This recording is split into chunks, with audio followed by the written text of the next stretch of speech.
강아랑의 정치톡 시간입니다. 4월 29일 사람들의 시선을 끈 정치 뉴스 만나보시죠. 오늘의 첫 번째 정치톡은 함께 엮지 말길입니다. 내일 원내대표 선출을 시작으로 당권 경쟁이 한창인 국민의힘에서 요즘 다시 이름이 오르내리는 두 사람이죠.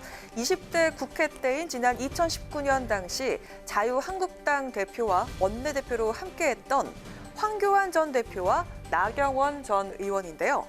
두 사람 다 당권과 대권 경쟁에 나설 움직임을 보이고 있는 가운데 나 전 의원이 오늘 황 전 대표와 함께 엮어서 거론하지 말라고 언급해서 눈길을 끌었습니다. 어떤 이유였을까요? 자꾸 황교안 대표하고 엮어서 저를 이야기들 하시던데 황교안 대표 쪽에서는 그 황교안 대표식 정치나 투쟁이 저하고 맞지 않는다. 제가 걸림돌이다 생각하시고 원내대표에서 그만두게 한 것 같더라고요. 그 당시에. 황교안 대표의 생각과 저는 결이 달랐던 것 같다. 그런 말씀드리고 싶습니다. 예, 알겠습니다. 당시 투톱으로 함께 일하긴 했지만 황교안 체제에서 자신 또한 걸림돌로 여겨져 원내대표를 그만두게 됐었다. 한마디로 황 전 대표와 자신은 결이 달랐다는 게 나 전 의원 주장입니다. 최근 여러 언론에서 황 전 대표와 자신을 엮어서 도로 한국당 이야기가 나오는 데 대해 분명하게 선을 그은 것으로 해석되는데요. 나 전 의원은 황 전 대표의 정계 복귀에 대해서 어쨌든 작년 총선 패배에 대해서 다시 한번 생각해야 한다며 지금은 천천히 계시는 게 좋을 것 같다는 입장을 보였습니다. 한편 어제 1년 만에 국회를 찾았던 황 전 대표. 손실보상법 때문에 천막 농성 중인 최승재 의원을 찾아 방명록에 서명하면서 정의당 유호정 의원의 이름을 보고는 어디 의원이에요? 라고 물어서 언론의 주목을 받았습니다. 이 소식을 들은 유 의원이 자신의 SNS에 분발하겠습니다라고 옛날식 표현으로 글을 올리자 황 전 대표가 직접 댓글로 의원님을 왜 몰랐겠나? 고마워서 반어법으로 이야기한 것인데 이 표현이 매끄럽지 못했다면서 항상 응원한다 이렇게 남겼다고 하는데요. 자신과는 결이 다르다며 함께 엮지 말라고 한 나 전 의원의 이야기에 황 전 대표는 어떤 반응을 보일까요? 이어서 오늘의 두 번째 정치톡은 하차 권유입니다. 지난 재보선 과정에서 정치인이 아닌데도 여야 정치권의 정쟁 대상이 됐던 인물이 있습니다.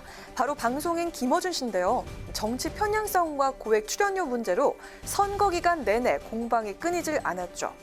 오늘은 국민의힘 홍문표 의원이 면전에서 방송 하차를 권유했다고 하는데요. 당시 상황은 이랬습니다. 우리 김어준 우리 뉴스공장 참 지금 어떻습니까? 이 잘 나갈 때 그만두는 것도 괜찮을 것 같은데. 저는 그럴 생각이 없습니다. 생각 없습니다. 그런데 여론과 많은 데이터들이 지금 공정성을 잃었다. 그것이 지배적이거든요. 잘 나갈 때 그만두는 게 훨씬 좋습니다. 더 잘 나갈 수 있습니다. 아직 최고치에 도달하지 않았기 때문에. 알았습니다. 잘 나갈 때 그만두는 게 어떠냐며 하차를 권유한 홍 의원과 아직은 더 잘 나갈 수 있다면서 그만둘 생각이 없다고 밝힌 김어준 씨. 이 자리에 함께했던 민주당 송영길 의원은 종일 편파 방송하는 종편도 많이 있다면서 김어준 씨를 거들기도 했습니다. 사실 김어준 씨 거취 문제나 프로그램 존폐 여부는 이미 SNS를 통해서도 여야 공방이 이어져 왔습니다. 지난 23일 민주당 정청래 의원은 김어준 귀한 줄 알아야 한다며 야당의 김어준 쫓아내기가 성공하지 못할 거라고 언급을 했고요. 같은 당의 우원식 의원도 김어준 죽이기에 명분과 구실을 찾기 위한 일련의 행동을 즉각 중단하기 바란다면서 야당 공세에 나섰습니다. 이에 홍준표 의원은 다음 날인 24일 김어준 씨를 향해서 B급 언론인으로서 절정기를 맡고 있다며 박수칠 때 떠나라고 자진 하차를 권고했고요. 국민의힘 이준석 전 최고위원도 언론개혁이 사실상 김어준 수호냐라면서 여당의 김어준 지키기를 비판하고 나섰습니다. 바라보는 시각도 프로그램에 대한 평가도 여야가 극과 극이죠. 김어준 씨를 둘러싼 정치권 갑론을박. 향후 대선 전국에서도 계속될지 지켜봐야겠습니다. 지금까지 강아랑의 정치톡이었습니다.